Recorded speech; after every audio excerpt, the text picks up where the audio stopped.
चंद्रपूर जिल्ह्यातील वाढता मानव वन्यजीव संघर्ष, वाघांच्या हल्ल्यात होणारे मृत्यू आणि ताडोबाच्या महत्त्वपूर्ण वन्यजीव कॉरिडॉरला धोका निर्माण करणाऱ्या लोहारडोंगरी खाण प्रकल्पाविरोधात इकोप्रो संस्थेचे अध्यक्ष बंडू धोत्रे यांचे जिल्हाधिकारी कार्यालयासमोर सुरू असलेल्या अन्नत्याग सत्याग्रहाने आज 4थ्या दिवशी प्रवेश केला। या आंदोलनाच्या माध्यमातून शासन आणि प्रशासनाला वन्यजीव रक्षणाप्रती लक्ष वेधण्यासाठी आज आंदोलनस्थळी लोटांगण आंदोलन करण्यात आले।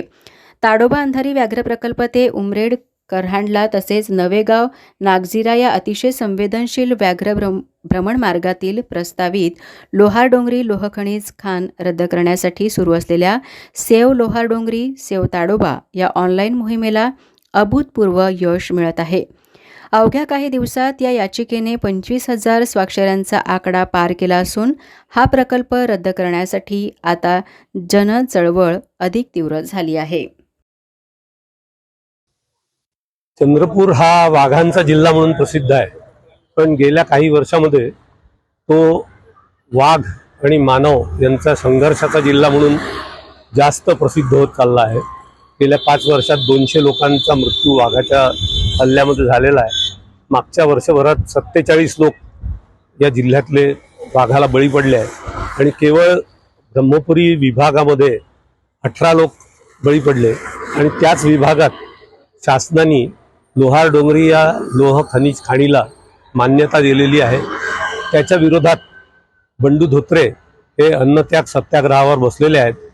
त्या लोहारडोंगरीच्या खाणीचं मान्यता रद्द करण्यास व्यतिरिक्त आणखीन 16 अशा गोष्टी ज्या सरकारने मान्य केल्या त्यांच्या अंमलबजावणीसाठी सुद्धा हे आंदोलन सुरू आहे। त्या आंदोलनातून एक टप्प्याने आंदोलन पुढे जात आहे। आपण जसं नेहमी भक्त मंडळी देवाकडे साकडं घालतात त्या पद्धतीने काल इथे सद्बुद्धी महायज्ञ झाला आणि आज त्याच्या पुढचं पाऊल म्हणजे लोटांगण घालून सरकारला ही विनंती करण्यात येते आहे की या आंदोलनाकडे लक्ष देऊन आपण हे जे मानव वन्यजीव संघर्ष वाढीस लागण्याचे जे काही प्रकार आहेत याला आळा घालण्यासाठी त्वरित काहीतरी उपाय आपण करावा हे सांगण्यासाठी आज सर्व इथल्या कार्यकर्त्यांनी या ठिकाणी लोटांगण घालून सरकारला साकडं घातलेलं आहे।